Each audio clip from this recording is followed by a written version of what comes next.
soo dhawaad saaxiibayaal mar kale muuqaalkan maanta waxaan ku tusiyaa markii ugu horeysay oo Central London aan ku dhex cayriyay ama aan ku dhex watay ama aan ku dhex isticmaalay baaskiil. badanaa channelkan waxaan kusoo gudbinaa muuqaal isla xiriira ah vlogs safarada iyo dalxiiska. haddii aad ka mid tahay dadka xiiseeya arrimahaas soo sheegnay waxaa kaa rajeynaa inaad nagu soo biirtid sidoo kale muuqaalka aad like tiradaan saaxiibayaal laba goor laba haddii aad ka mid tahay asxaabta hadda nagu cusub iyo hore noola jooga inta waa mahadsantiin. hadda muuqaalkan kusoo laabana saaxiibayaal baaskiilkan aan isticmaalayna maanta waxaan u soconaa santarka waxaan rajeynayaa santarka inaan ku dhex wadno. baaskiilkan waa electronic in muddo baan isticmaalayay siyaabo badan buu caawiyaa runtii Euro markii la joogana baaskiilka wuxuu kaga jiraa nolosha kaalin weyn. inta haddii aan kasoo tagno hadda waxaan taaganahay meesha tareenka rabnaa inaan raacno si aan ku gaarno santarka. hadda mid baan soo raacay markuu ila soo khaldamay hadda waxa weeye kanaan dib u raacayaa si aan usii gaaro meeshaan u socday. intii aan sii socday oo aan gaarin meeshii aan rabay waxaan sii mariyay meelo kala gedisan hadba indhahaygan waxay qabanayeen waxyaabo kala gedisan. runtii London aad iyo aad ba u weyn tahay markasta wax way dhexda socodina waxaa arkaysaa meelo aad iyo aad ku soo jiidanayo sida hadda meeshaan oo kale waxa weeyaan waxaad dareemaysaa inaad helaysid ama arkaysid fiyo inaba caadi ah. intaa markii laga soo tago ugu dambeyn waxaan soo gaaray meeshaan u socday aan rabay inaan tareenka dago inkastoo meeshii aan rabay dhab ahaan xoogaa hadda naga sii durugsan tahay oo baaskiilka aan ku gaari doono. marka tareenka halkaan aan kaga soo degay hadda waxaan ku jiraa xaruntii tareenada gudahooda hadda waxaan rabnaa banaanka kaga sii baxo.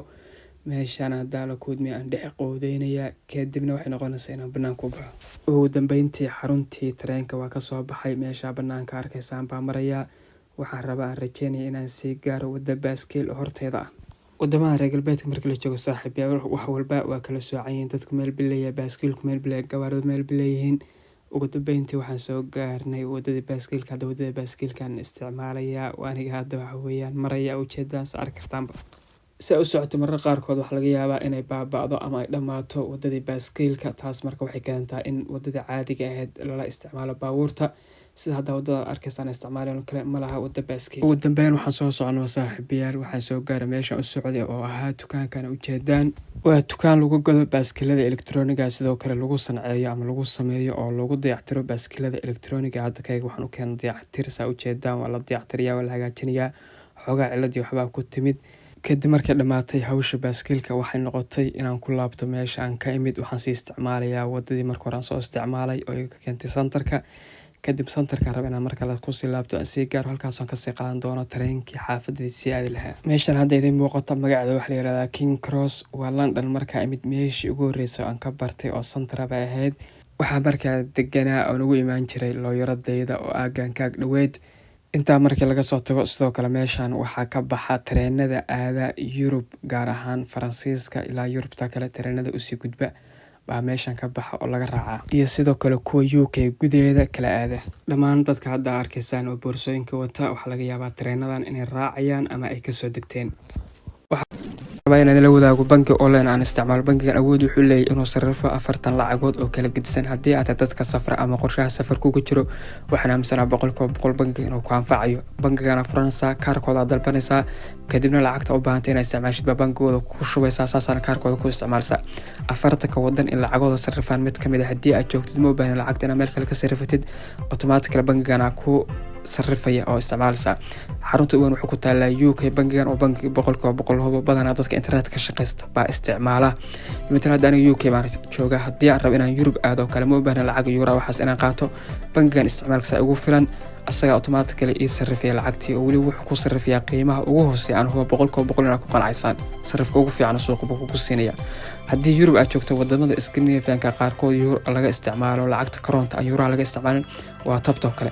haddii aad u socotid East Africa gaar ahaan Kenya shilinka xataa waxa uu ku sarrifaya saaxiibayaal. sidoo kale hadda u socoto wadamada Carabta sida maartay Sacuudiga ama Imaaraat asna waa sidoo kale. sidoo kale hadda u socoto wadamada Asia sida China kala ganacsi loo aado waa sidoo kale asaa ku sarrifaya iyo Indonesia oo badan dad dalxiisku aadaan kale. marka bangiga linkiis waxa ka helaysaa qaybta description-ka iyo qaybta comment-ga halkaas ka raaci kartaa. bangiga markii laga soo tago anoo halkaan maraya waxaan imid gabadhan cabitaankan bixinaysa waa cabitaan kafee ah waxa weeyaan iskama qaadan kartay waa inuu ku furto weeyaan xabadeedii baa la ii furay kadib waa kala jaqaafiyay waxay noqotay tareenka inaan dib u raaco. hadda saa arki kartaanba waxaan ku jiraa tareenkii waxaan u jeesanahay dhanka xaafadda maalintan xoogaa xaalkayga ajuura ma ahayn baa isiri markii aan soo socdana tareenka waa ila khaldamay markii aan sii socdana waa ila khaldamay kadib waxay noqotay tareenkan arkaysaan inaan raaco oo aan ku gaaro tareenkii xaafadeedii sii geyn lahaa tareenkan magaciisa waxaa la yihahdaa tram wuxuu ka mid yahay tareenada dhulka dushiisa mara kadib markii aan koray waxaa la ii sheegay inaan loo ogoleyn qof baaskiil wata inuu soo raaco ama baaskiil aan la raacin tareenkan kadibna waa ka degtay waxay noqotay baaskiilkii inaan kaxaysto si aan ugu sii gaaro tareenkii xaafadeyda aadayay meesha uu ka baxayay baaskiilkayga waxaan ku yiri faraskayga bulaale xabaali ninkeeda loo kala tag waa aniga adiga kadib sidii baan kusoo dhaqaaqay waxay ii jirtay qiyaastii 5 kilomitir waxa weeyaan wadada ama highwaygan soo cabay waxaan soo socday ugu dambeyn waxa weeyaan waxaan soo gaaray meeshii aan rabay